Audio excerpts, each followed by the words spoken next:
Hello, this is Kenny Williamson, and welcome back to another episode of Melchizedek Chronicles. On tonight's episode, we're talking with Mark, and he's from Jefferson City, Tennessee.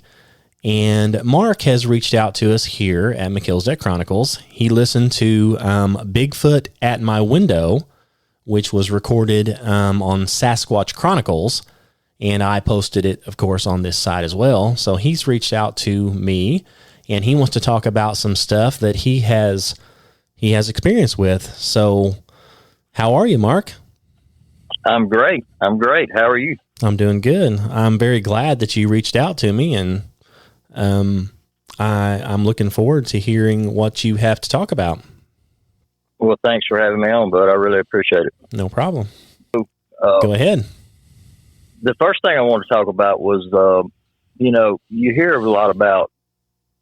Well, let me back up. I would like to touch on the Bigfoot subject just a little bit. Okay. Just briefly. I think you and I are kind of on the same page when it comes to Bigfoot, Sasquatch, whatever you want to call it. I have a theory that I want to run by you and see what you think and maybe what your listeners think. Okay. So, I've never seen a Bigfoot, never heard of Bigfoot, never found a track. No, I don't have any reason to believe in Bigfoot. But as I said on one of my videos, I don't really have any reason not to believe in it because there are so many people that are seeing something.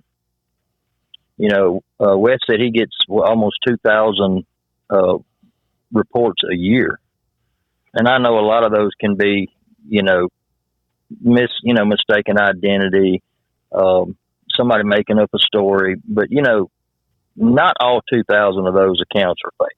So people are seeing something, just like your story. You saw something. So my theory on Bigfoot, I think Bigfoot comes from the same place that angels and demons come from. I think it's a spiritual creature. I do not believe it's flesh and blood as we know flesh and blood creatures. I think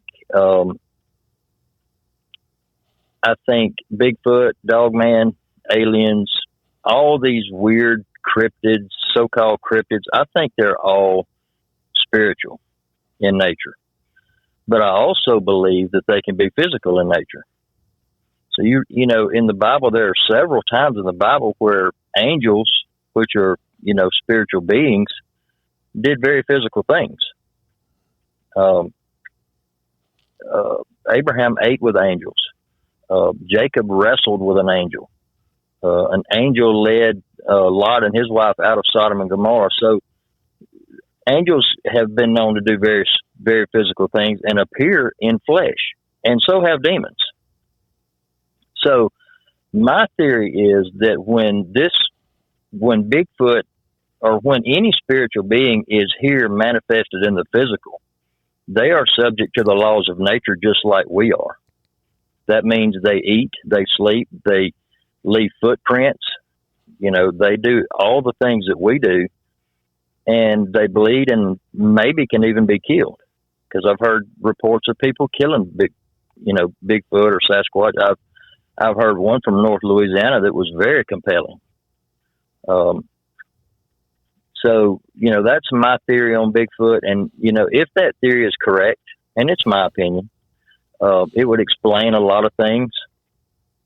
How people say, I was watching it and it vanished, or I pulled the trigger and it disappeared, or I hit it with my car and it disappeared, or it was mind speaking to me. All this weird stuff that goes on, that would explain a lot of that stuff, in my opinion. So, that's what I think Bigfoot is. I think if this was a real flesh and blood creature that's as smart and as elusive as they say he is, nobody would ever see one. They would stay hidden and you would never see one. And I also think the reason that they're never captured on game cameras or things like that is because they are a spiritual being and they only appear to the people they want to appear to. They want to be seen. Just like demons. They're a distraction. They're a tormenting spirit. And I think it's It's a distraction. It's a tool that the enemy uses to distract us. And, you know, a whole lot of people, when they see one, they become obsessed with it. And that's all they can think about. They eat and sleep Bigfoot. And I mean, that's all they think about. Well, it's a distraction. And I think that's what it is. I think it's a demonic manifestation, and it's meant to distract. And that's what I think Bigfoot is. I can agree with that. I mean, anything that takes your eyes off of the prize, you know, a distraction, which we have lots of those in this day and age, but especially something like that that's weird, that is non-explainable, that possibly it gets you away from the Bible, and people are like, well, the Bible doesn't say that. And if you go to a preacher and nobody can explain it, and they just, you know, write it off as you're seeing things, that leads a lot of people even to be more interested in it because they know what they saw. And I think I could agree with you on everything, maybe except I think you're probably right. They're probably, when they manifest themselves somehow, they are like a physical something at that point, just like an angel did, just like what you said. If they have the same ability as an angel in the Bible, I don't know if they could be killed. That'd be the only difference. Yeah, I'm not sure about that. That's just something I was thinking. You know, I heard, I don't know if it was L.A. Marzulli or if it was Stephen Quayle. One of those guys said that they believe that they are the souls of the Nephilim. And the way they explained it, you know, the Nephilim died in the flood. But then the children of Israel encountered the Nephilim again after the flood. And, you know, I think L.A. Marzulli believes that the souls of these Nephilim, because they were half spiritual and half physical in nature. So he believes that the souls of these things lived on and they became demons.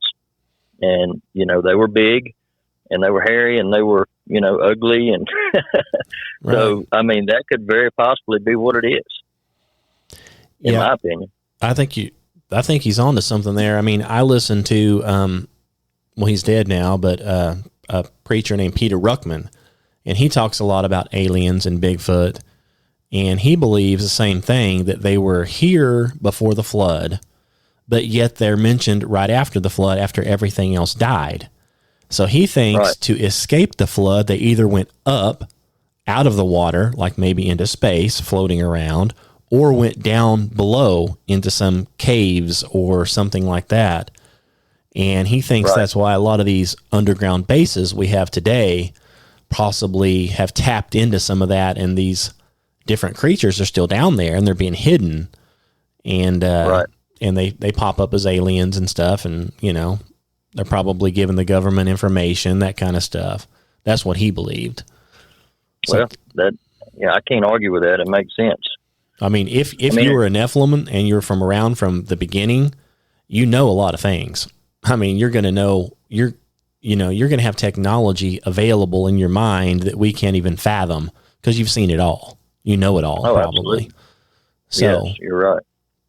Now, in order to, you know, divulge that information, let's say to our government, you know, some spiritual being like that, you're going to want something in return.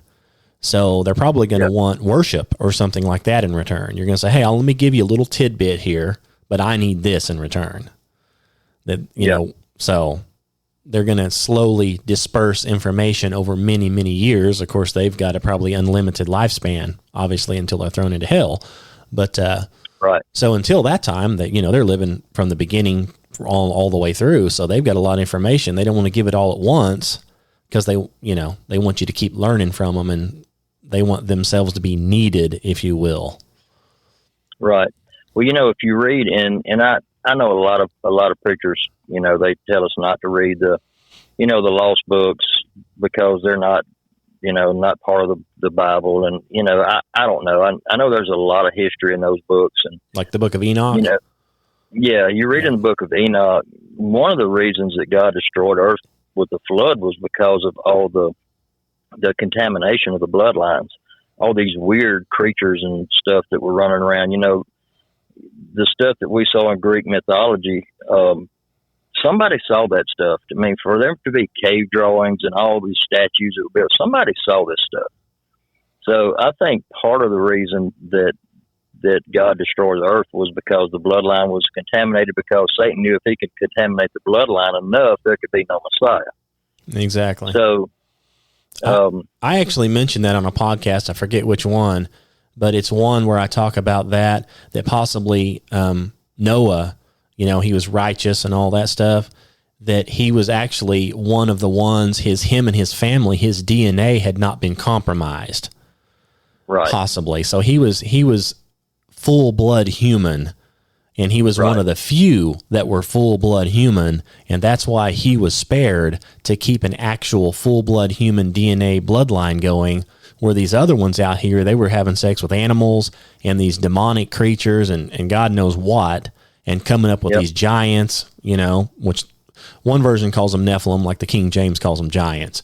So these giants are basically freaks of nature, and it talks about how they're men of renown. Well, these men of renown are just like what you're saying. They're out of these other, like Zeus, and all these creatures that are half and half. So I think you're right. I think there was a bunch of those, like a minotaur and a centaur. I think all those things were running around because they were half breeds that were half demons, half animals. I don't think these demons were just breeding with women, creating giants. I think they were probably doing it with animals as well. And so, like you're saying, there's a half something, half this, and half that. And God's like, you know what? Get rid of it all, but I've got to save the DNA and get rid of all this stuff. Because, if the Satan could corrupt the DNA to the point there isn't any human left, well, there couldn't be a Messiah coming from David, because David would be a freak. So he'd have to just literally kill them all and start all over again. Yep. And the Bible says that, and I can't quote it word for word, you probably can, but it says that the days of Noah, the end times will be as the days of Noah. Mm-hmm. So I'm wondering, we all thought that we were raised to think that meant that there would be a lot of sin in the world, but it could also mean, it could also explain why all this weird stuff's being seen again. Exactly. So that's my theory. I just wanted to see what you thought about that. But the main reason I wanted to talk to you, I want to share with you a story that my grandmother told me when I was growing up. I grew up in Southwest Mississippi. You can probably tell by my accent, I am full blood redneck. I grew up in a little town called McCall Creek, and just a little place way out in the woods. It was very, very country.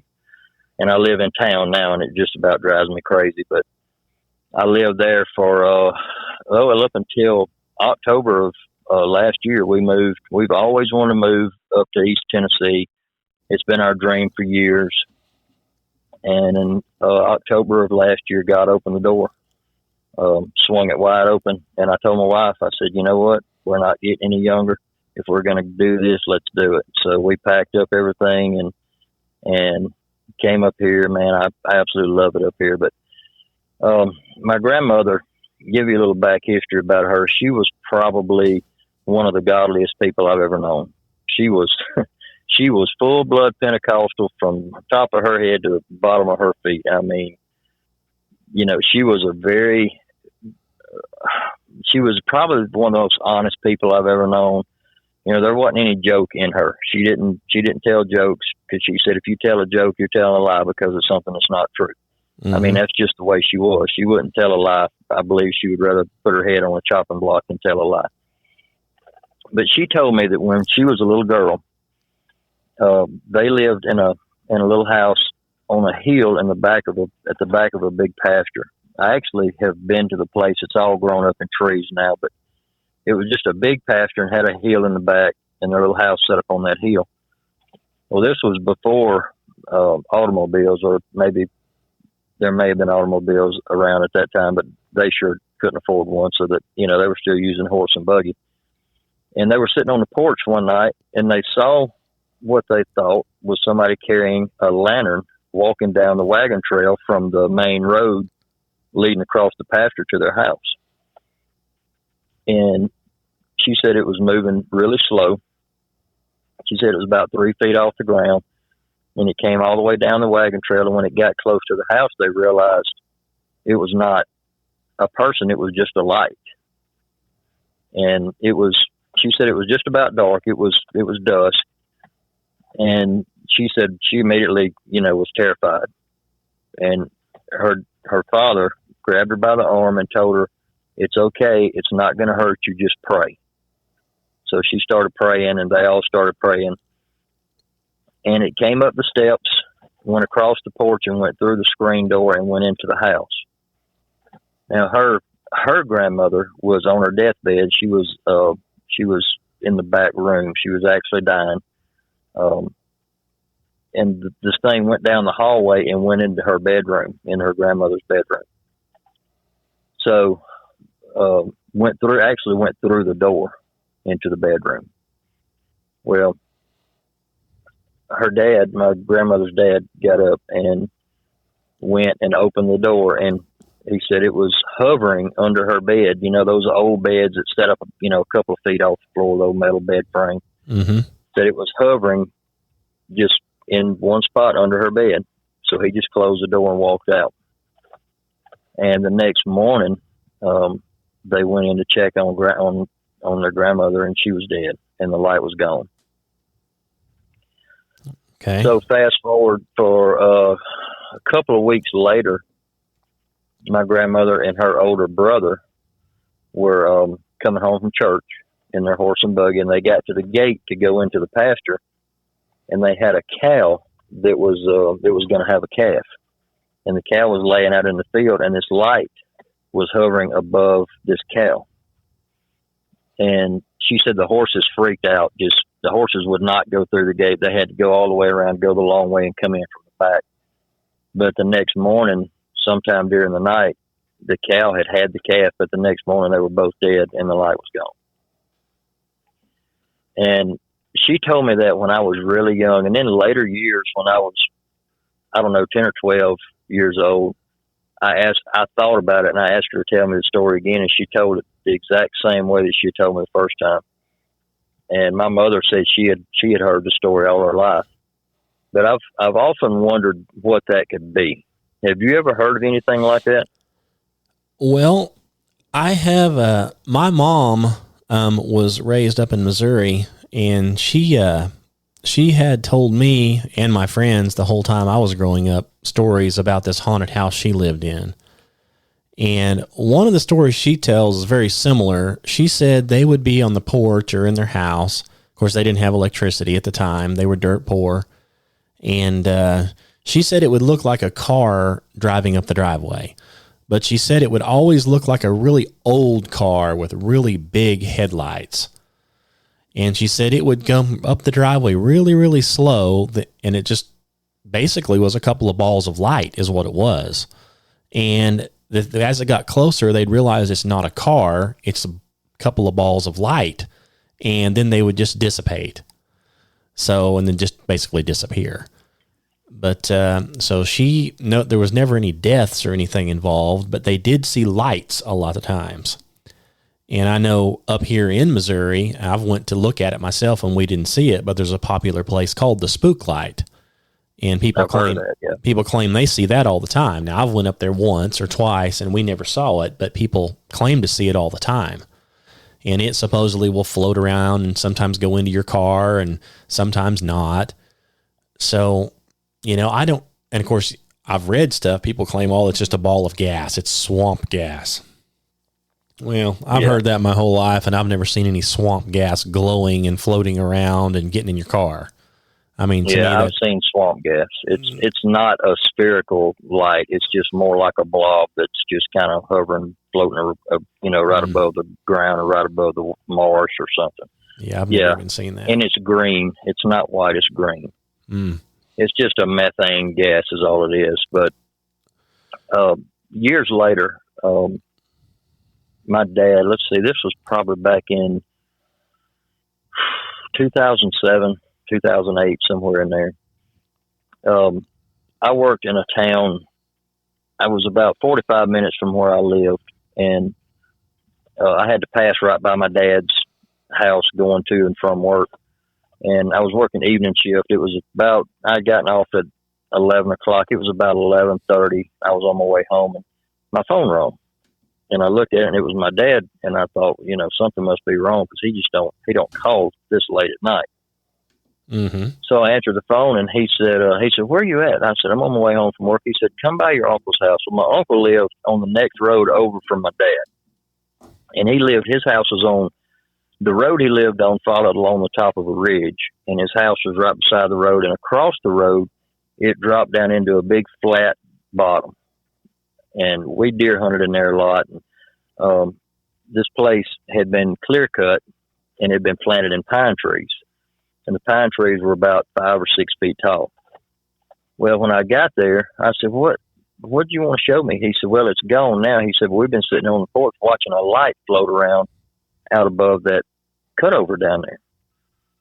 I said, "What?" And he said, "Yeah." He said, "It looked like about the size of a basketball." And he said, "We first thought it was somebody walking around in that cutover with a light." He said, "But there's so many briars and hedges and stuff down there." He says, "No way somebody could be walking around out there moving that fast." And, he said the thing never stopped. It just kind of floated randomly around over the tops of these trees and gradually made its way into the wood line. And they watched it as it went into the wood line and just kind of faded out of sight. So about 2 nights later, I was on my way home from work, and he called me again. He said, "Come by your uncle's." He said, "That light's out here again." So, of course, by the time I got there, it was gone. So I'm thinking now, he's messing with me. He said, no, I promise you. He said it was same place, but instead of going to the wood line on the left side, it went into the wood line on the right side. So I think that was the last time that they saw it. But about a month later, my uncle's brother-in-law lived not directly across the street, but about 100 yards down on the other side, opposite side of the road, and he had cancer. But his cancer was in remission, and the doctor said he was going to be fine. The treatments worked. He was going to be fine. Well, about 3:00 in the morning, which is significant, he said a bright light woke him up, and he said it illuminated the whole room. It was like somebody was standing at his window shining a spotlight in the room. Well, he jumps up and grabs a shotgun and runs out the front door and looks down the wall where his window is, and there's this ball of light sitting at his window. And he said it sat there for a minute, and it dropped down and went out through the woods and disappeared out through the woods. And a week later, he died. So and that's only about a mile from where my grandmother used to live. So I've often wondered, and I talked to my pastor's wife about this. She thinks it's a death angel.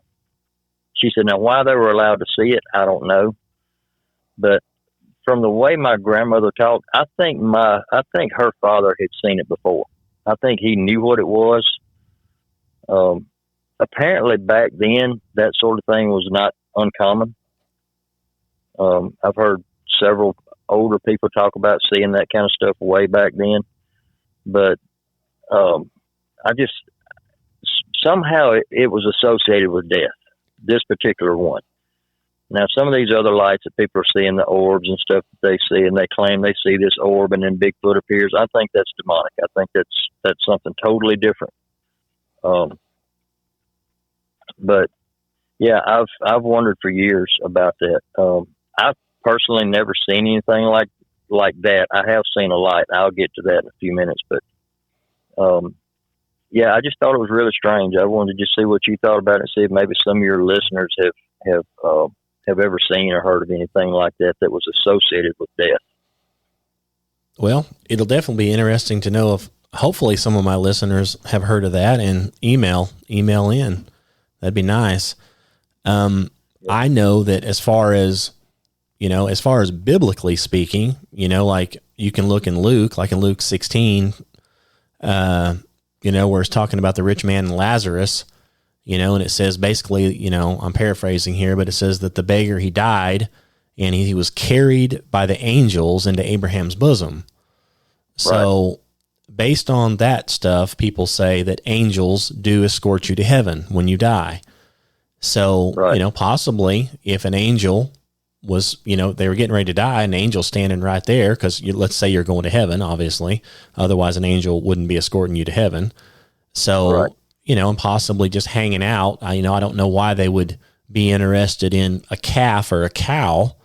The only other thing I would think of is possibly, let's say it was something weird and demonic, and they're floating around out there, and they can see these angels because they're both spiritual beings, and they see an angel standing over there, and they know somebody's fixing to die, so they just kind of turn into a ball and float around to scare people, possibly. And the actual true angel that has escorted like your grandmother up to heaven, nobody saw that.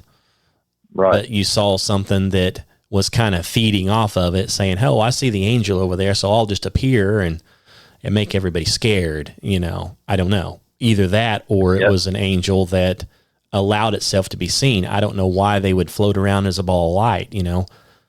I had talked to somebody. That makes sense. I talked to somebody here a while back that their father had died, and he was a real Christian guy, and they said that he was looking, and he said he could see something, and he actually got a big smile on his face and started reaching out and immediately passed away. So I think he may have seen something like an angel standing there, and all of a sudden he got a smile on his face and reached out and then died. And somebody at that point decided to take a picture, and the picture was just completely whited out, like it was overexposed. And it was like, well, there's no, of course, if you ask anybody, they say, "Oh, well, you had bad film, or your camera didn't take, or the sun was shining," but if you had been there and saw it, it was like, I think he saw something, and somebody tried to take their phone and take a picture at that very moment, and it's just, there's just nothing there's nothing. Like you took a picture of a light bulb. Yeah.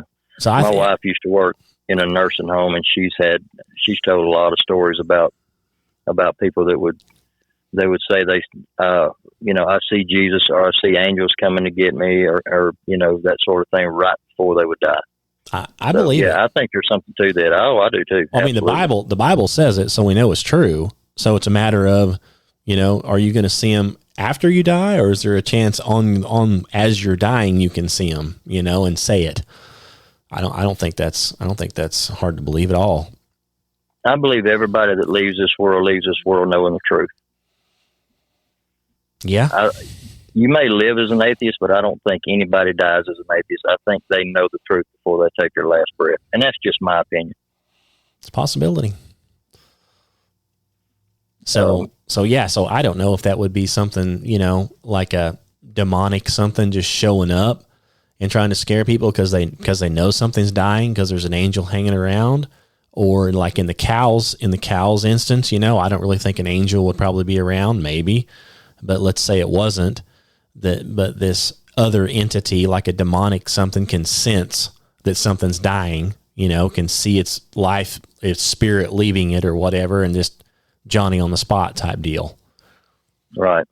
That makes sense. That would be my guess. But like I said, yeah, if anybody's listening to this, and has a theory or has a story and can come up with something, just give us an email and we'll talk about it. Hopefully maybe we can hear some other point of view on that. Yeah, I'd like to hear some other opinions on it. Another thing that I want to talk to you about, I saw I actually don't know what it was. I was 15. I remember it like it was yesterday. I was in the car with my parents, and we were on our way from the little place where we live, going to town to get groceries, and it was right at dusk, just dark enough to have to need to use your headlights on the highway. And on the right side of the highway, there was a big field. And when I say a big field, this was a big hay field. It was probably half a mile to the back of this field. It was a really big field. And across the road, directly across the road, there's a school, a high school. And we're driving along, and I'm in the back seat, and I just happen to look out in this field, and I see this light coming from the wood line at the back of this field. And I've never seen anything move as fast as that thing did. You know how when you see a meteorite or a meteor, it leaves the trail behind it? This thing left a trail behind it, and it was about, I'd say, 4 or 5 feet above the ground. And it came across the field and crossed the highway in front of our car and was going straight toward the front of that building across the road, across the highway. And when it got about 50 feet from that building, it made a 90-degree turn and went straight up and straight out of sight and just disappeared. And this whole thing, from the time I saw it come out of the wood line to the time it was gone, was probably no more than 3 seconds. It was just that quick. I have no idea. And the first thing my mom said was, "Oh, well, that was fireworks." I was like, "Mom, fireworks don't dodge buildings." That was not fireworks, and it wasn't ball lightning. Ball lightning don't do that either. And when I say it made a 90-degree turn, Kenny, I don't mean it made a curve. It made a corner, and it didn't stop. It just made a 90-degree turn and went straight up and out of sight, straight up. I, to this day, don't know what that was. But a couple of days later, well, the next day, actually, in the newspaper, some people in the town, I think that's that's east. The town east of there had reported seeing a light moving really fast. So we weren't the only ones that saw it. It actually made the newspaper. So I don't know what that was, but I worked in that town for 10 years, and I had to pass by there every day. And there wasn't a day that went by that I didn't think about that. Every time I passed by there, I would think about that and wonder what in the world that could have been. You have any theories on what that could have been? Well, it falls into the category which I've heard about. Lots of people see that kind of stuff. I've read that have these alien encounters. And so when most people think, hey, I saw an alien spaceship or I saw a UFO, okay, it doesn't necessarily mean it's a big ship. Right. There's been lots of reports that I have read, and I went through a list of them where people have reported very similar things, and they're small and usually glowing like a ball of light. Some of them even change colors, but they're not very big. And that's what they do. They do high speed turns. They fly around, do things that are crazy, and then just take off. And some of the stories are like from those World War II pilots.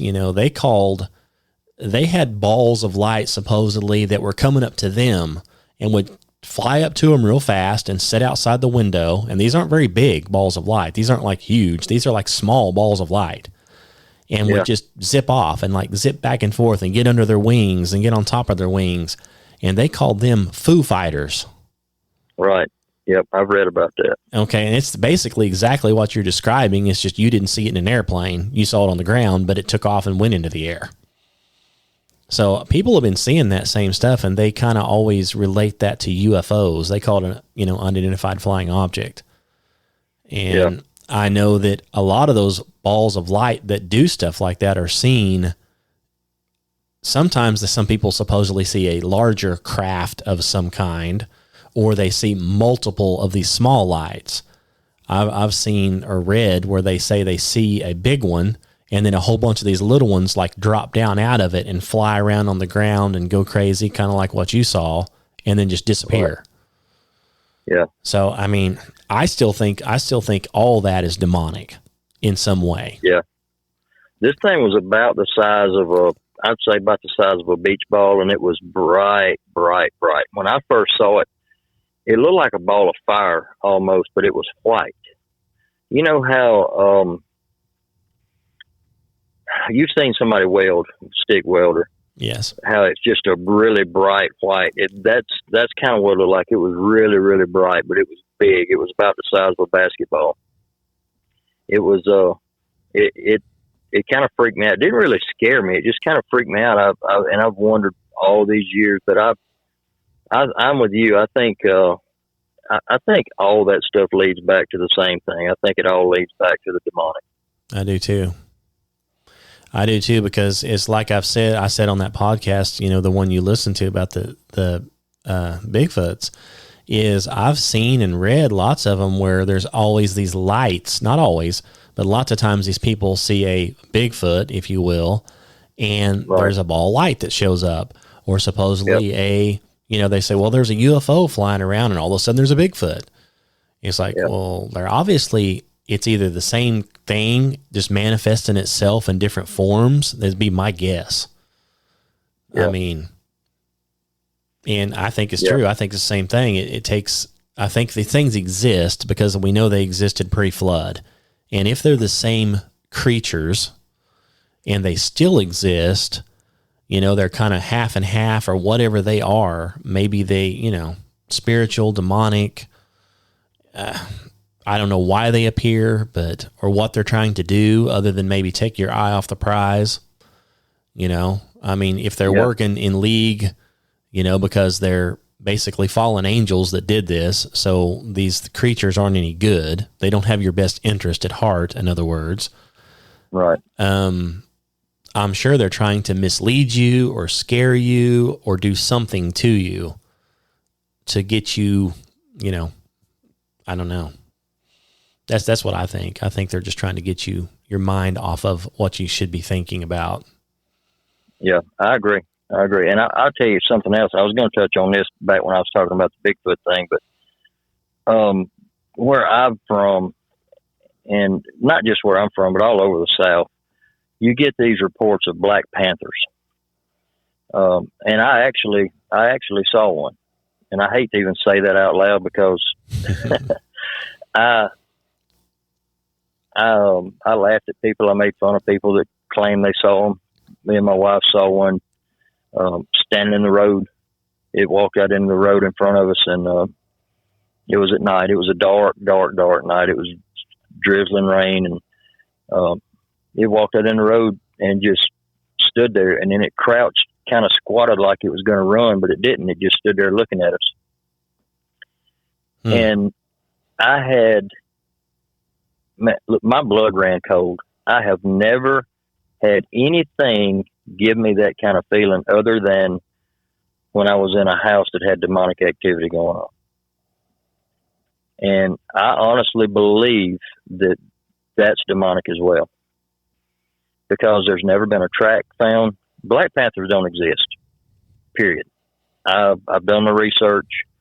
I went to the Game and Fish office the next day. I knew all the game wardens there by name, told them what I had seen, and they showed me a map. They had 12 sightings within a 10-mile radius of where I saw mine over the last year. And they said, these are credible sightings, but there's no tracks, there's no pictures, there's no video, there's no scat, there's no nothing. But there's all these sightings. And I honestly believe that's demonic too.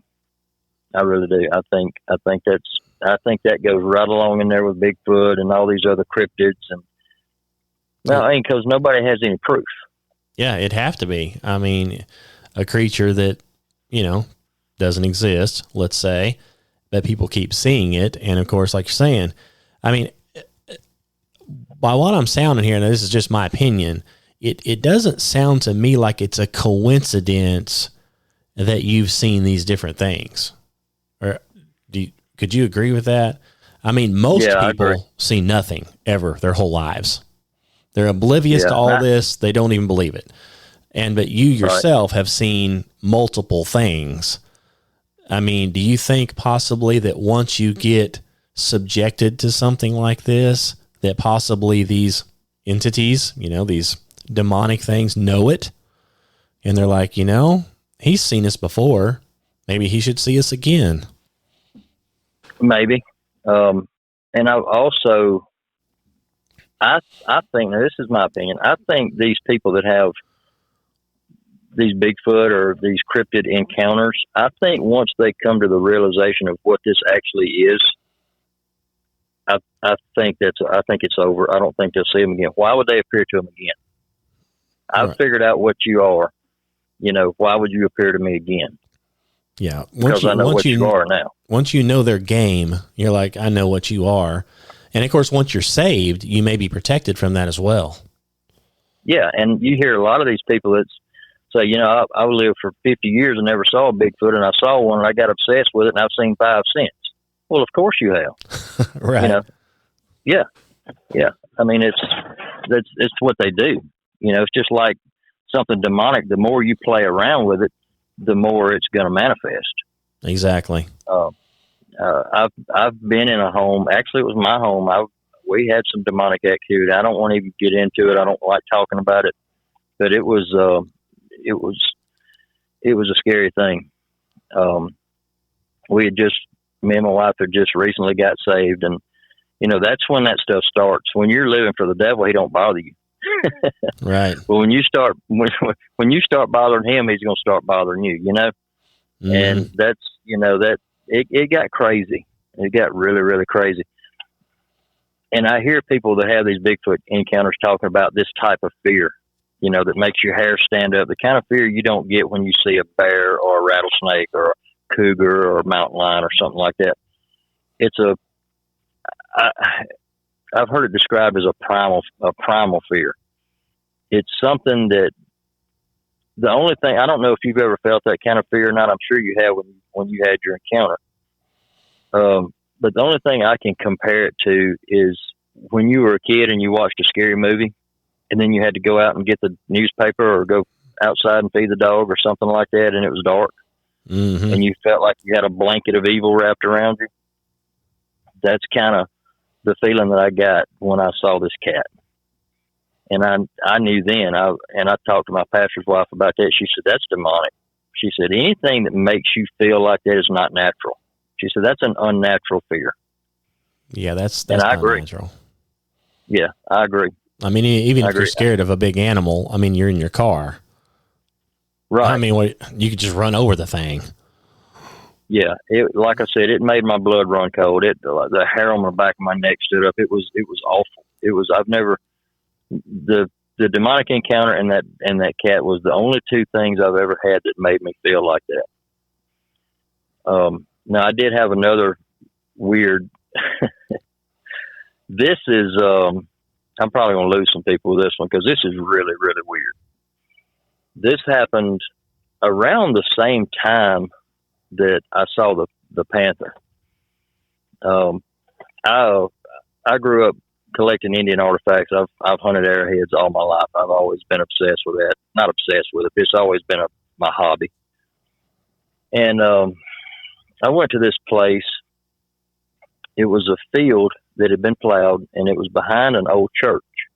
The only way to get in this field was through this churchyard without having to go all the way around and go through a gate. And then when you went through the gate, you couldn't drive all the way. You had to walk about a half a mile to get to where the field was. So I drove in here and parked at this old church, and this church had been abandoned for years. The windows and doors were boarded up. There was no power to it. So I crossed the fence, went out in the field, did what I was doing, looked for arrowheads, and came back, and it was starting to get dark. I stepped across the fence, and before I got in my truck, I needed to relieve myself. So this church is about a quarter of a mile from the road back in the woods. And I said, well, there's nobody around. Nobody can see me. I'll just get behind this tree right here and do my business, and I'll, get my truck, go home. So I get behind the tree, and I'm standing there doing my business, and all of a sudden, I hear the most beautiful singing I've ever heard. It sounded like a choir of angels, but they weren't singing words. They were singing. Have you ever heard like the way the monks sing in the monasteries, the oohs and the ahs, Mm-hmm. It was like that, but it sounded like 10,000 female voices, and it was absolutely beautiful. Well, it scared me to death. I thought, what in the world? Where is that coming from? The first thing I thought was this church has got a security system, and that's, they get, somehow got it rigged up to where to play music to scare somebody else. But then I thought, there's no power to this building. And then I realized it wasn't coming from the building. It was everywhere. It was all around me. It was above me. It was all around me. Well, I jumped in my truck and I left. And when I got home, I walked in. My wife said, what in the world happened? You're white as a sheet. I told her the story. And she said, well, you got to talk to the pastor's wife about that. So I did. The Sunday rolled around. I went and I said, look, I got to talk to you about something. And I told her, and she said, She said, I've heard of this happening before. She said, I think you've heard the sounds of heaven. She said, I don't know why. She said, but I think God has allowed you to hear what heaven sounds like. And that's the only thing I can think. I didn't have any kind of weird feeling. It didn't affect me like the other stuff did. It was, I wish I would have stayed and listened longer. But at the moment, it scared me.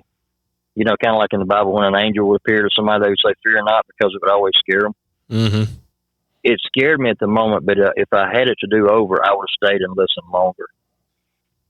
I don't know. I've actually heard a couple of people on Sasquatch Chronicles talk about hearing this singing before they would see a Bigfoot, but I didn't feel any kind of dread or any kind of fear, that type of fear. I mean, it startled me more than it scared me, I guess.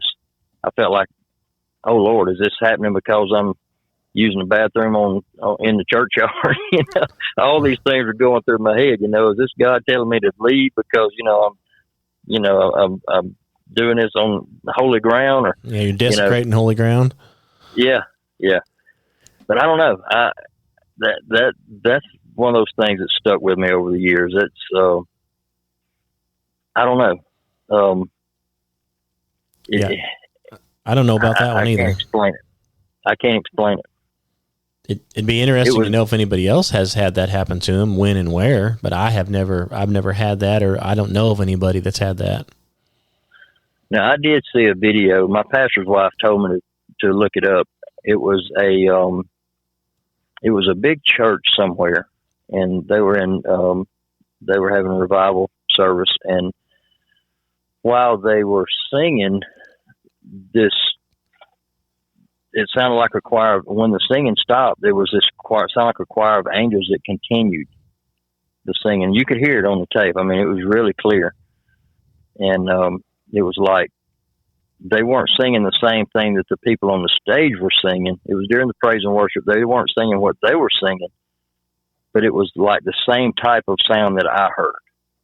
And I can't remember what the title of the video was, but you could probably Google it or go to YouTube and type in angels singing in church and probably find it. But it was very, very similar to what I heard. So I don't know. I don't know.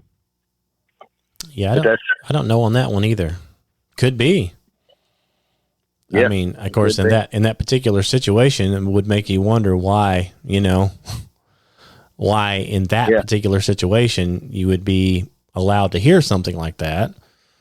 Right, at that time, I mean, if you had been worshiping, and singing yourself or something, I can maybe see it a little more, but just, I don't know. That's weird. Yeah, it is really weird. And I've thought about it a lot over the years, and I just can't figure it out why I was allowed to hear that. But that's, as far as I know, that's the only weird thing that's happened to me, and I hope I don't have anything else happen. I'm up here in Bigfoot country now, so. Right. Well, now that you've mentioned it, you'll probably have one reach to the window, and try to strangle you. I don't think I'll ever see one because I know what he is now. Yeah. Yeah. A lot of people report seeing them up here. There's a lot of reports in these Smoky Mountains, man. Oh, I bet. A lot of weirdness goes on in these mountains up here. Feral humans, Bigfoot. A lot of people go missing here. We had a guy just a few months ago, actually a couple of months ago, that went missing. They didn't find any trace. Dogs wouldn't track him. It's just weird, some of the stuff that happens up here. People don't just vanish, man. Something happens to these people. Mm-hmm. But nobody knows what happened to them. There's been a lot of people that's gone missing in these mountains up here. Well, like I was telling you, that one preacher that I've listened to a lot of his stuff, he had a theory on that these basically Nephilim, which, like you said, they have a human form, or not a human form, but a physical form, and some of them, and they have the same physical needs, so they need to eat as well. Right. And so his theory is that these things that, are living, these so-called Bigfoots or whatever, they have to have sustenance as well. And so it's what they eat as humans. And so these millions or hundreds of thousands of kids that have disappeared without a trace, and adults that are just completely disappeared off the face of the earth, that's where they're going. Yeah. You know, that makes sense. It goes back to the demonic, back whenever these, you know, Baal worship and stuff, they were killing children and all kinds of stuff back then, you know, and burning them alive or whatever they're doing back then, and eating them and drinking their blood. And that's probably what's happening now. There probably is something up there that's not human, that's demonic, or possibly left over from the flood days, that's half demonic, I guess what you'd say, and has an appetite for something to eat. And that's exactly what it does. And you won't find a trace when it gets you. There are stories of feral humans that live in the mountains up there. They say there's a whole family of them. And that they say they're cannibalistic. And I don't know if that's true. I've talked to people that say it's absolutely true, and some people say it's just a myth. But, you know, I don't doubt it. I don't doubt it. People that live off the grid and end up having big family in the mountains. I know back in the late 60s, I think it was 68 or 69, there was a kid that went missing. His father had took him, they had gone up to a park. And this is actually over the line into North Carolina, I think, is where this happened. But he was sitting and watching his son and his two little cousins play hide and seek. And his son hid behind this big tree. And he said, I saw him go behind the tree. And when the other kids came out and they called for him to come out, he never came out. And the father went and looked, and he was gone. And he said, I watched the tree the whole time. He said, I never saw him come out from behind it, but he was gone. And they never found that kid. It was the largest manhunt that's ever been done in the state of Tennessee. It was over 1,500 people looking for this kid. They found no trace of this kid. He was completely just gone. Wow. And it's documented. You can look it up online. It's a well-documented case. It made national news. So I don't know. It's weird. For sure. Yeah. Well, like I said, if old Peter Ruckman's theories are correct, these Nephilim are living in the ground. They have all kinds of networks of stuff in underground to hide, and they do have physical bodies, and they do kill and eat children, according to him. That's where all these missing kids go. Well, you know, the Bible said there were giants in the earth in those days. It didn't say they were on the earth. It said they were in the earth, if you read it. Mm-hmm. And that got by me. And somebody said that, and I'm like, it don't say that. It says on the earth. And I went and looked it up, and it says there were giants in the earth. So I was like, yeah, well, that makes sense. You know, caves. Mm-hmm. Yeah, it makes sense. And possibly built. I mean, you know, these aren't just like random, you know, like a cave you stumble upon. These are like built tunnels that were built thousands of years ago, you know, by creatures that are able to do things we can't do these days. You know, these are the same kind of people or entities that built some of these monuments that we have today, you know, that they can't figure out how they built them. Don't know where they got the stones from. You know, the stones weigh 20 tons and we don't even have any type of equipment that would move anything like that today. You know, they're like, well, how did they get these here? How did they stack them? How did they cut them? Nobody knows anything. And why were they so big? You know, they don't have a clue. Yeah. So that's like the mound, the Indian mounds that are in Ohio. You know, everybody says, well, the Indians built these, but the elders, the older Indians that are still alive say that those mounds were here when we got here. They didn't build those mounds. They were here. They were already there. And I think the Nephilim built all that stuff. I think they built the pyramids. I think they built all these big mounds. I know the Indians did build some mounds, but I think these big, elaborate mounds, I don't know if you're familiar with the serpent mounds in Ohio. Looking at them from above, it looks like a big snake. It would be almost impossible to make something that symmetrical from the ground. You know what I'm saying? Right. You would almost have to be able to see it from above. to make it right, because they're 20 or 30 feet tall, and it winds for like a quarter of a mile, and each loop in this snake is almost perfectly symmetrical. I just don't see how that's possible doing it from ground level without being able to see it from above. Yeah, I think there was something else that did that. I don't think the Indians did that. And the Indians said that they were there when they got there, when they came there. So well, I do know one thing for sure, brother. There's a lot of things about this world that we don't know. Oh yeah, there's a lot of things we don't understand. A lot. Of course, thing is, the way we have it now, we've got our fake history. So, the government erases the history as fast as, even if we knew it one time, they probably don't want you to know it now. So, right. I mean, the way they do now, the way they tear down monuments and everything else and completely rewrite stuff, you can imagine from 3,000 years ago, through all the different changes in power, people are like, you know what, hide that. Get that out of the books. Right. Take it out. Forget it. We don't want anybody to know it. Just absolutely throw it away. And now we've got books now that don't teach anything. So of course you're never going to find it. And if if you could find it and it was online, then they would scrub it, and you'll never find it. All we know is what we've been taught from textbooks, and most of those were written by atheist scientists. Exactly. So who are liars. Right. But yeah, on that pyramid deal, I've looked into that too, and they've got the Great Pyramid at Giza, and of course, you can't trust any of the stuff they tell you. But one thing they know for sure is there's no inscriptions of any kind on it in anything Egyptian. There's not a single hieroglyphic anywhere on it. Nothing was ever buried in it. It was never finished. It never had the capstone put on it, is what they're saying.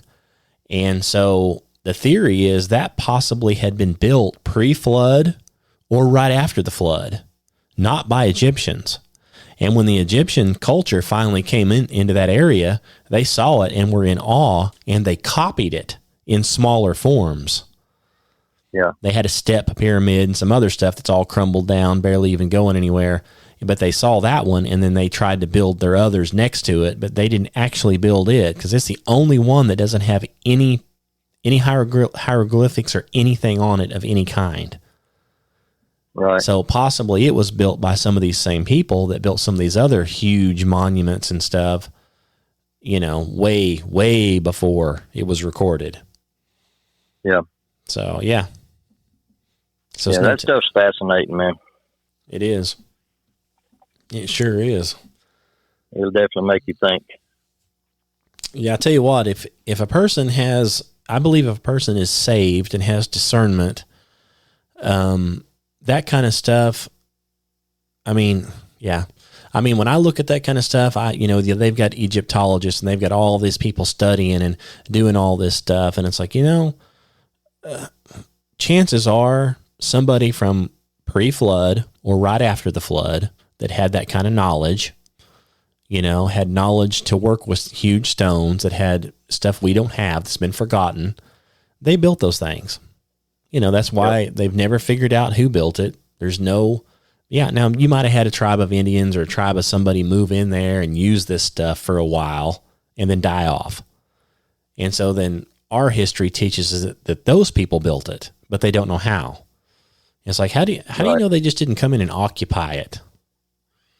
Yeah. They found this big abandoned city and they took it over for a while and then they died off, and they're like, well, they didn't create anything. They just moved in. Yeah, and there's even a theory now that there's more pyramid under the ground than there is above the ground. I wouldn't doubt that one bit either. Kind of like those statues. What is the Galapagos? No, the Easter Island statues. Yeah. They dug down and found out those things. There was way more of them under the ground than there was above. Yeah, they're just heads sitting there, and they're like, all these heads are just balancing. And it's like, okay, well, they dig down, and there's a full body. Right. And it's like, how on earth did those things get covered up like that? Yeah. Makes you wonder. Flood. Yeah. Flood. I mean, it's not like this stuff just blows around. Dust blows around on some island out there and buries a 60-foot tall statue. A whole bunch of them. So they say I think their theory is now that they made them that way. Because of course they don't want to admit the flood or anything, and there's no way it could have happened any other way. So they're like, well, what they did is they dug a hole and then put the statue in the ground and covered it up to its head. Well, that's like out in Arizona, the mesas. You know, those mesas. You know what's on top of the mesas? Volcanic rock. Mm-hmm. Lava don't flow uphill. So that the top of those mesas was the surface of the ground at one time. Right. I mean, it's been eroded out around it. Exactly. Exactly. Like but by they the say flood. There's no evidence. Yeah, they say there's no evidence that there was a flood, but it's, you know, as clear as the nose on your face that there was. Right. Well, it's like you say, the scientists so-called as we have today, most of them they're all atheists, and they all don't believe in God. They want you to believe you came from a monkey. There was no flood, even though they find all these artifacts that, you know, verify the Bible story is true. They find the guys' tombs. They find the cities. They found like Sodom and Gomorrah, you know, filled with, you know, the fire and brimstone, sulfur balls that came down from, I mean, they find all this stuff. Like even the walls of Jericho, I think they found that city and the wall tore down. And it's like all these stories are basically true, and they're finding the evidence, but you'll never, you know, they don't want to believe that. Right. Because you can't believe that and be a man and dress up like a woman.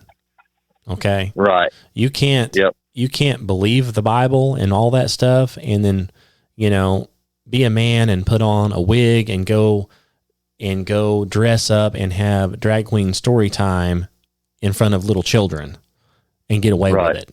So you have to sweep all that under the rug and say, oh no, it's not real. That God, that Bible, all that stuff's not real. Just do whatever you want.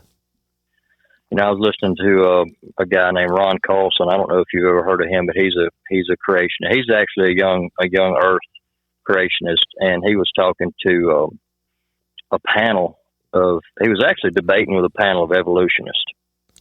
And when he brought up the question about the transitional fossils, you know, everything just kind of went south from there, and they kind of wrapped things up and moved on out. But yeah, the missing link that doesn't exist. Yeah. So he was talking to one of the guys afterward, and he said, you have seen all the evidence. How can you say that what you're teaching is true after seeing all this evidence? He said, because I would rather believe that than believe in God. Yeah, that's what it boils down to. That's exactly right. They don't want to believe. Mm-hmm. Because if they believe, then they got to do something about it. They're accountable. Yeah, you'll be held accountable for what you're doing. Exactly. And they want to do God knows what. So there's like, you know what? I'd rather believe that a monkey and a mosquito and a banana are all related.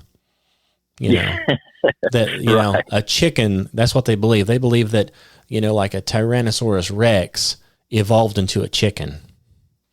Stuff like that. It's like, you call that an evolutionary benefit? If something is evolving, it evolved from that, a ferocious creature, into a chicken. I mean, it's ridiculous. Have you ever heard of Ron Carlson? I think so. He's got a couple of videos on YouTube. He came to a church where I used to live years ago, and I didn't get to go, but I worked with a guy that went, and he bought one of his. It wasn't DVD back then; it was actually VHS tape, and I watched it. It was absolutely fascinating. Some of the stuff that he talked about. And he talked about the dinosaurs. He said, you know, a lot of Christians don't believe there were dinosaurs. He said, but obviously there were. We found their bones. Mm-hmm. We found their skeletons. And there's a lot of theories on what happened to them, why they went extinct. And he went through all the different things about a meteorite, a huge dust storm, ice age, all this different stuff. He said, the Bible tells us what happened to the dinosaurs. But you got to pay attention or you'll miss it. He said, when God shortened the days of man, he said, you would have to just assume he shortened the days of everything. So back before God shortened the days of man, people lived 800-900 years. Methuselah was over 900 years old. He said, you take this little green lizard that's crawling around on your window screen and grow him 900 years, and what do you get? You get a dinosaur. because reptiles continue to grow their whole life. They never stop growing. From the time they're born to the time they die, they continue to grow. Unlike mammals, when mammals reach a certain size, they stop growing. But reptiles don't. Mm-hmm. He said on the Galapagos Island, there is a monitored lizard that grows to 5 feet long in 10 years. He said, grow him 800 years and see what you get. He said, you get a T-Rex. He said, but when God shortened the days of man, these animals didn't live long enough to get that big anymore, and they went extinct. And when I heard that, I thought, that's the only thing I've ever heard that actually makes sense. And it does. It makes perfect sense. It's amazing, some of the stuff that he comes out with, about that kind of stuff, and about the some of these, evolution theory junk that's going. I mean, he can debunk it so fast. He can shoot it down so fast. It's just amazing to listen to the guy talk. I wish he had more videos on YouTube, but I've only found just a couple. Yeah, I've listened to that, and Kent Hovind over there at Dinosaur Adventureland, he does the same thing. He, Dr. Dino is what he calls himself. He's got a website, drdino.com. He does the same thing. He talks about dinosaurs basically being the same on the ark. If there was a dinosaur like what you're saying like that, let's say it was full blown at that point, then it would have been loaded on the ark with everything else. And the skeletons you're finding were killed in the flood. That's how they're covered up. They were, and back then before the flood, you had very lush earth with anything they needed, the perfect air, the perfect diet, the perfect food, and lots of time, like 1,000 years. So yeah, you're going to have some pretty big animals running around, some pretty big lizards, which are going to be dinosaurs. There's going to be a whole bunch of them. And then after the flood, a lot of your dinosaur, they were killed. A lot of the dinosaur remains that they find are congregated on high places, like where they were running from the floodwaters, trying to get as high as they could away from the floodwaters. Yeah, they're all bunched in together like they're trying to get away from something, and they're all piled on top of each other. I mean, it's really a no-brainer. It's really simple. I mean, it really is. People just turn it into, well, we've got to come up with all these theories. Well, that's because they don't want to accept the obvious easy theory. Right. And old Kent Hovind talks about one of those real quick, where he just basically, they found, these footprints of a dinosaur in some river over there somewhere in the rock. So basically they said a dinosaur walked through there in the mud, and then it was covered over, and boom, a flood comes through, blows off off of the ground, and there's these dinosaur tracks. And so all these scientists go out there, they're 20 million years old, all that nonsense. And then if another flood comes along a year or so later and washes some more out, and there's human footprints right next to it. Right. And so they finally try to get one of these evolutionists out there, one of these scientists, and he finally goes out on site, and they say he turned his back to it and wouldn't even turn around and said, "Are you even going to look at the evidence?" He said, "No, I'm not even going to look." Right. They said, "Well, the footprints are right there. We've already spaced it out. It's like a normal person. It's a normal foot. We can take your shoes off and walk right in their tracks. It's just a normal person, and they're in the same mud as the dinosaur. But you're saying that dinosaur lived 20 million years ago and that human didn't. But here's the proof: they walked side by side at the very same moment, or right after each other." He says, and so you're going to turn around and look? I'm not even going to look. He said, I refuse to look. I will not look, but it's not true. And just walks off. That's how ignorant they are. Yeah, don't want to believe. Don't want to believe. Because then your whole theory and your whole little life is shot of all your little... Exactly. Because what it boils down to is you don't want to believe in God because you want to live in sin. Right. You want to live like the devil and do anything you want. You do not want to be held accountable. And as soon as you realize, now look, there is a God and this stuff is true and I am going to be held accountable, maybe you better, come in from out of the rain, or maybe you better take off, if you're a man, maybe you better take off the women's clothing and throw it in the trash and change your life before it's too late. Exactly. But see, we don't want to do that, so instead we came from a monkey. Yeah. And dinosaurs were killed by a meteor. Okay, whatever. Yeah. On Ron Carlson's video, he went to a quarry site where they were blasting the face off of this mountain and getting the rock. And I don't know what they were using it for, but there was a geologist there, and in this rock, he actually had video of this. You could see the different sedimentary layers, you know, in the rock, different color layers. And the geologist was talking about, well, this layer took so many million years to form. This layer took so many million years to form. And he said the next blast, when the face of the rock came off, he said there was a big petrified tree standing right up through the middle of all those layers. He looked at him and said, man, that was an old tree, wasn't it? Yeah. Yeah. He said the guy just shook his head and couldn't explain it. Yeah. Well, and the thing about that is so stupid. If a person used half their brain, I mean, that's what they claim. They claim these layers are different ages. Think about that. Even if their theory was true, that there was a big bang and the earth was created, the moment it was created in the big bang, it's created. How could the top layer be newer than the bottom layer when it was created on the same day? Right. Whether it was created by an explosion or created by creation, by God, how could the top layer be newer when it was created the same day? Everything would be the same age. That doesn't make a lick of sense. No, none at all. So yeah, they'll just do anything. They're just reprobates, you know. Well, and if they admit it's true, they got to rewrite all the textbooks. They got to, you know, it would change everything. Yeah, and of course, you know, when you've got Satan running the earth, and he hates man, he hates mankind, he wants you dead, and he's controlling this. They're never going to do that. They don't want to rewrite it. They want you to think you came from a monkey. That way, you'll just go crazy. You know, that way you'll deny anything godly. You'll deny the truth.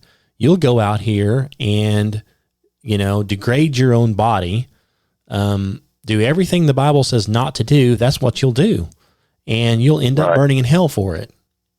Yep. And so you will be separated from God, and the devil will get exactly what he wants. He will turn you, and God will allow it because you have free will, and you will be turned into a reprobate eventually, and you'll end up burning in hell for it. You won't be able to be saved. Nobody can tell you the truth because you won't listen. Yep. And then when you do find out the truth, it'll be too late. Yeah, then it's too late. And then there's going to be like, no, you had every chance.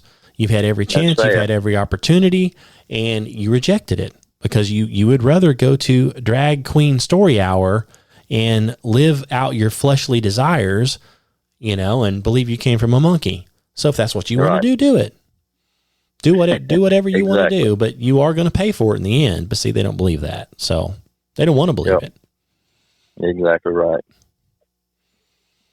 But anyway, well, you have anything else you want to talk about, or is that it? I think that's about it. We've kind of gone around the world and back with a lot of different subjects, but I've enjoyed talking about it. I do too, and I hope whoever's listening to this gets some benefit out of it. I mean, as far as I'm concerned, like you said, you asked me my opinion.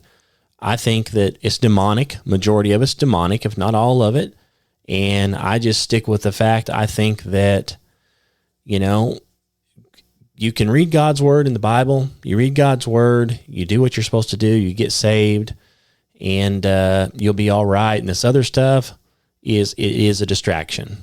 Like some other things, if you get too distracted on it, you will take your eyes off the prize, which is, you know, doing the right thing after you're saved and trying to do good works after you're saved, or even getting saved to begin with, which, as we know, does not require works. I mean, it's faith on grace by faith, you know, and if you know, get somebody in on this Bigfoot or dinosaurs or whatever it is, aliens, you get somebody focused on that before they get saved, they may never get saved. Right. You know, it'll take them farther away from the truth. Yeah. You go down a rabbit hole, you may never come back.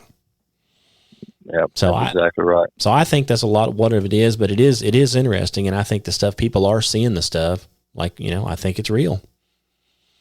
Oh yeah. I think it's real, but at the same time, demons are real. You know, fallen angels are real, and I think they want to see you in hell. Absolutely. But that's my opinion.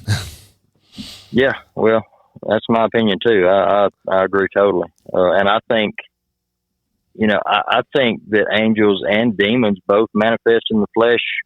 I think we probably see them all the time and don't realize it. Well, the Bible says that. It says that you can be talking to an angel unaware. So, I have a friend who is an evangelist, and I have a friend who's an evangelist, and he said that he prayed. He said, I prayed this prayer for years for God to let me see into the spirit realm. And he said God allowed him for a week to see in the spirit realm. He said, I'm telling you, he said, I several times during that week, I repented for even asking God to let me do that. It was one of those things kind of like, okay, if that's what you really want to do, here you go. Kind of like Balaam and Balak. Mm-hmm. No, you can't curse God, but if that's what you want to do, you go ahead and do your thing. I'm going to let you do it. He said, Mark, it was the saddest thing I've ever seen. He said, it was the scariest and saddest thing I've ever seen. He said, I saw people walking out of churches with demons hanging on their back. I believe it. He said, I saw demons sitting on the roof of people's houses. He said, I could see. He said, I was even allowed to see a person's feelings and emotions. He said, and it was absolutely the saddest thing I've ever seen in my life. He said, and after that time was up, he said, I prayed that I would never, ever be able to see that again. He said, because it was so awful. Wow. Yeah, I believe it. I believe demons are probably just doing exactly that. They're probably stuck on a lot of people's backs. Yeah. They just, they attach to, you open the doors, you the things you bring into your homes, the things you do, even the things you watch on TV, you open the door and you invite them in, and when they, when they find their way in, it's, they can set up residence because they're there, they were invited there. So they're there by authority. You know what I mean? Mm-hmm. Exactly. So, yeah, it pays to be careful what you do and what you watch and what you get involved with, and because you can open the door to something you don't want really easy, and who people you get involved with. My wife and I were youth leaders at a church one time, and we had this young girl that would come to the youth class, and you could tell she was troubled. This girl had things going on, and she was always talking about how she was going to kill herself and this and that. And she was always kind of withdrawn. She never really got involved with the rest of the kids or anything. And one night, and she had told somebody else this. She didn't tell us, I don't think, but she had told somebody else that she was learning. Had a lady that was a witch was teaching her how to do witchcraft. Mm. And one night after service, she came up and she hugged me and my wife and another couple that were friends of ours, and that's when the demonic stuff started. Mm-mm-mm. And we put two and two together, and yeah, that's what it was. Transferred. No question in my mind. Transferred no doubt right from her to you. Yep.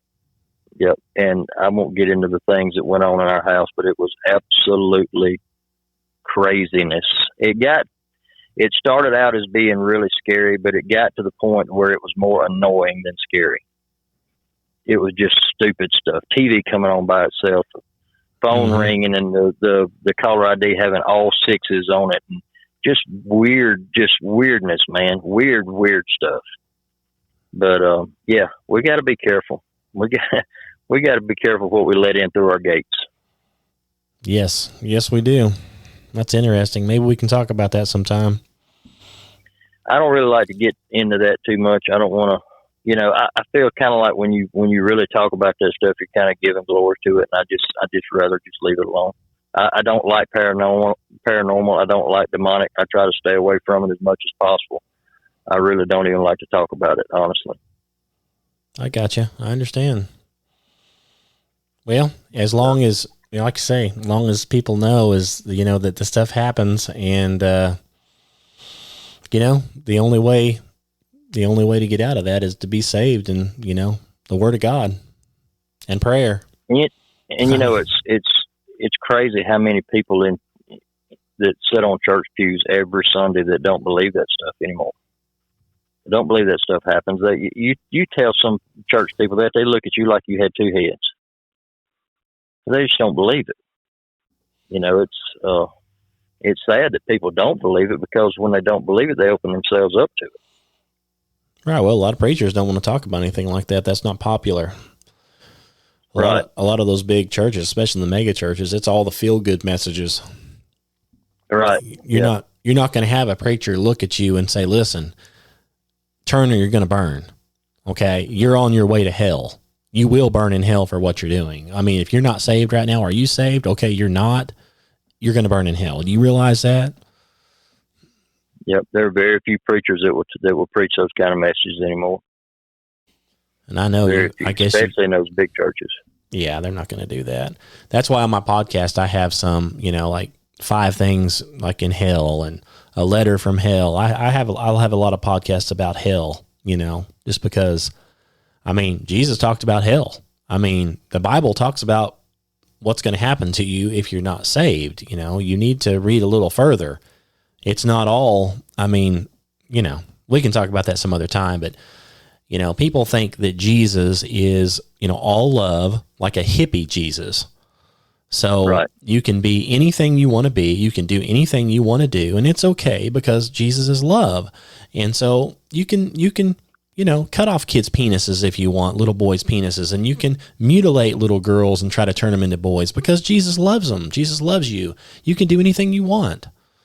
And so they've got this feel-good hippie Jesus thing going on, but not the Jesus of the Bible, who says not to do this stuff, not to harm little children, not to do this stuff. Well, they don't want to talk about that. They just want to say, well, everything's love. Love, love, love, love, love.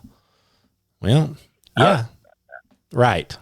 Until the second coming, and then you go to hell, hell, hell. Right. I heard Gerald Crabb. I don't know if you know who Gerald Crabb is, but he's a really, really, I'm sure you've heard of the gospel group, the Crabb family. He's the dad. I have. He's a evangelist, and he's a powerful. Now he's one of those preachers that'll get up and he'll preach those kind of messages. But he said that he was talking to a professor at a university, and this professor told him, and I don't remember the exact percentages, but they were high. I'm wanting to say it was like 70% of seminary students don't believe in the virgin birth, and even more than that, don't believe hell is a literal place. They think it's a state of mind. Right. So that's what they're being taught in seminary. Those are our future pastors. Right. So what are they going to teach? Exactly. Well, that comes all back from these perversions. Perversion Bibles. That's why I'm a King James Bible guy only. But even Billy Graham taught that. I've read some of his stuff. He taught that hell is nothing more than separation from God. That's what hell is. You're just separated from God.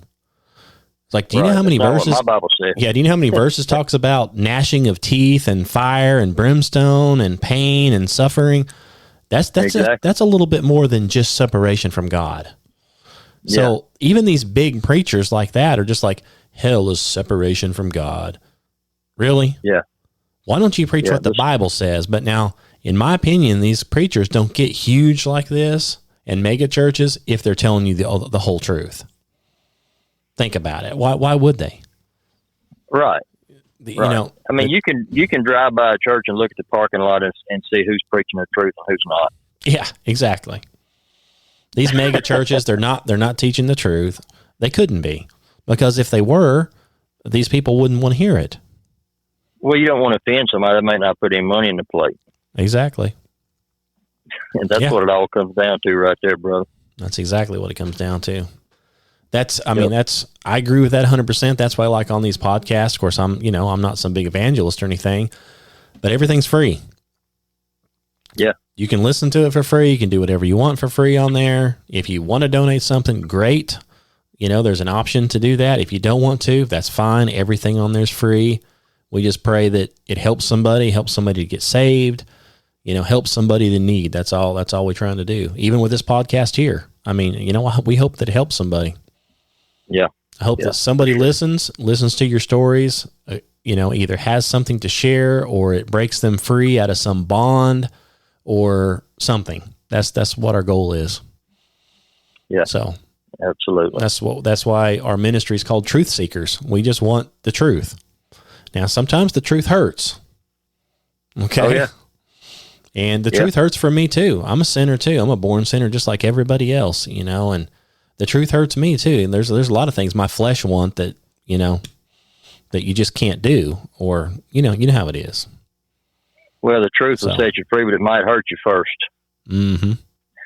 Exactly. Well, you know, Mark, it's been great talking to you. It's been about an hour and 30 minutes. So I think we'll probably wrap it on up.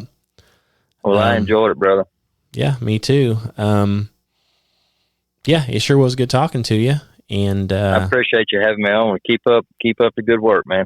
No problem. And I'll like I was saying, I mean, if anybody out there listening, you know, if you have any questions or comments, give us an email. The email is truthseekers@2012. No, it's truthseekers2012@gmail.com, or you can go to our website, which is kennywilliamson.com. And if you want to get any questions or anything to Mark, just give us an email and I'll forward them over to him. And if he wants to contact you, he will. And if you have any questions, anything, just give us an email. And that about wraps it up. I just pray that this thing's helped somebody, and I think you do too, probably.